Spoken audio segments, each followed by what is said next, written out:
Good evening everyone. तो मैं exam दे के आई तो मम्मी पापा का क्या रिएक्शन था मैं बताती हूँ। पहले तो मैं रायपुर स्टेशन में पहुँची तो मम्मी पापा कॉल किए तो मैंने बताया।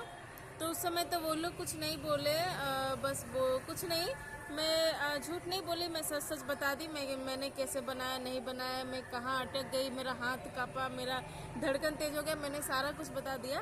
अब आप उन लोग को डांटना है या जो बोलना है मैं सुनने के लिए रेडी थी, क्योंकि गलती तो मैंने की थी।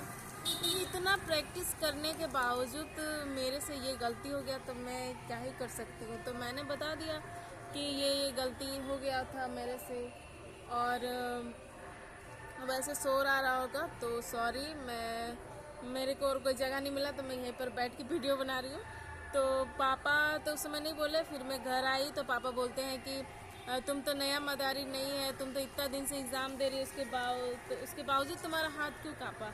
तो मैं बोली कि हम मतलब इसके बावजूद तुम्हारा हाथ काँपा, मतलब ऐसे कैसे हो गया। फिर मम्मी भी बोलती पता नहीं, इससे मतलब बहुत शोर हो रहा है। मम्मी भी बोलती पता नहीं क्या होगा, मतलब कुछ कर पाएगी कि भी नहीं, ऐसे ऐसे कुछ कुछ बोले।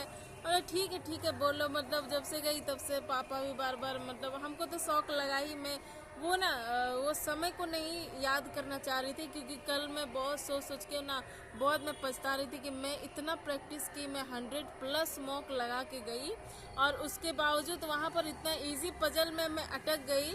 ऐसा मेरे साथ रूम में भी हुआ है, मैं टेस्ट देती थी, मेरे से इजी पजल में मैं कभी कभी अटक जाती थी और सेम प्रॉब्लम वहाँ पर हुआ कि मैं अटक गई। उसके बाद से हमको कुछ समझ में नहीं आने लगा कि मैं करूँ तो करूँ क्या, बस वही हुआ।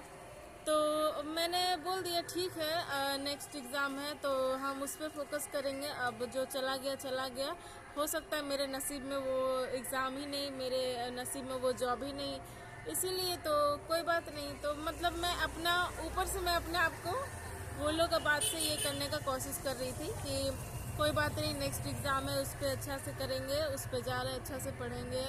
और फिर बस वही मम्मी पापा का बात, क्योंकि पैसे भी तो बहुत खर्चे होते हैं, जाओ जितना बार जाओ उतना बार पैसा खर्चा होता है। और मतलब वही फिर आते समय फिर बोली मम्मी को पैसा चाहिए, पैसा नहीं है। तो फिर मम्मी बोलती है कि इतना मतलब इतना पैसा खर्चा हो रहा है, एग्ज़ाम भी नहीं निकल रहा है। तो हम बोले देना तो पड़ेगा, अब जब तक नहीं निकलेगा तब तक तो मैं तो करूँगी, और कौन देगा, तुम्ही को देना पड़ेगा।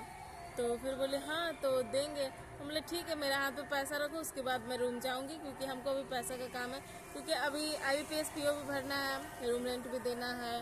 और जाने का टिकट करवाई हूँ 17 तारीख का। 17 तारीख को मेरा RRB क्लर्क का एग्ज़ाम है, वहीं पर, ठीक है, सेम जगह पे, और 10 बजे है, और 17 तारीख को।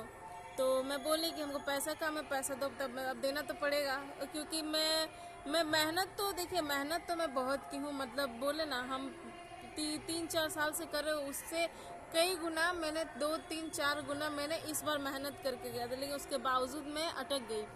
तो मैं क्या कर सकती हूँ, मेरे नसीब में नहीं था। तो अब डिमोटिवेट होने से तो कुछ फ़ायदा है नहीं, तो नेक्स्ट एग्ज़ाम पे फोकस किया जाए। तो मैं भी वही करूँगी कल से। आज जो हुआ सो हुआ, मम्मी पापा का क्या है, मतलब कहीं से तो मैनेज करना ही पड़ेगा। पैसा का क्या, पैसा तो अब वो लोग को तो देना ही पड़ेगा, चाहे वो जैसे दे। तो हम लोग पता है, मैं और मेरा भाई गए तो हम लोग पता है खर्चा नहीं किया, मतलब बहुत ज़्यादा, ना आते समय ना जाते समय ट्रेन में कुछ भी नहीं खाए, कुछ भी नहीं। बस एक टाइम हम लोग खाना खाए थे जिस दिन गए थे, उस दिन 2 टाइम, मतलब 2 बार खाना खाए। फिर जिस दिन आना था हम लोग को कल, वो एक बार बस खाना खाए हम लोग 11 बजे, और उसके बाद से हम लोग आज आके 10-11 बजे दिन में खाना खाए। मतलब हम लोग वही, हम मम्मी को बोले इतना हम मैनेज करके चलते, उसके बावजूद तुम बोलती है कि पैसा थोड़ा बचा के चलो। मतलब थोड़ा सा बुरा लगता है कि मैं इतना खर्चा भी नहीं किया, उसके बावजूद मतलब मिलता है। अब क्या करें, मिडिल क्लास है तो मिडिल क्लास वालों को तो पैसों का तंगी को झेलना तो पड़ेगा। ऐसे कोई बात नहीं, कल से मैं अच्छे से स्टार्ट करती हूँ अपना प्रिपरेशन। जो हुआ सो हुआ। अब मैं मतलब सोची नहीं थी कि मेरे से ऐसा हो जाएगा गलती, लेकिन अब जो गलती हुआ उस पर मैं ध्यान रखूँगी और नेक्स्ट एग्ज़ाम को अच्छे से करने की कोशिश करूँगी। और क्या, और पता नहीं नसीब में क्या लिखा है, हमको तो कुछ समझ में नहीं आता है, और जो होगा अच्छा होगा। और क्या, तो नेक्स्ट एग्ज़ाम पे ध्यान देते हैं जो कि 17 तारीख को है। तो भाई सबको, बाकी मिडिल क्लास वालों को उतना तो झेलना ही पड़ेगा चाहे जो हो जाए, और जब तक जॉब नहीं लग जाता तब तक तो झेलना ही पड़ेगा, और कर ही क्या सकते हैं हम लोग। तो बस हम बोले बस मम्मी पापा को यही कि बोल लो, जितना बोलना है बोल लो तुम लोग, कोई बात नहीं, हर कुत्ते का दिन आता है। पता नहीं मेरा मुंह पर नहीं बैठ गया है, तो मैं बोल देती हूँ। मेरे को कुछ बोलता है मतलब हाँ ठीक है, हर कुत्ते का दिन आता है, मेरा भी दिन आएगा। तो मम्मी पूरा हंसने लगी। हम बोले बोल लो मेरा भी दिन आएगा, टेंशन मत लो। और सच में मेरा भी दिन आएगा, और तब मेरे मम्मी पापा को गर्व होगा कि नहीं ये सही, मतलब पढ़ रही थी, कर रही थी, बस थोड़ा सा भूल चूक हो ही जाता है इंसान से। तो बाय सबको।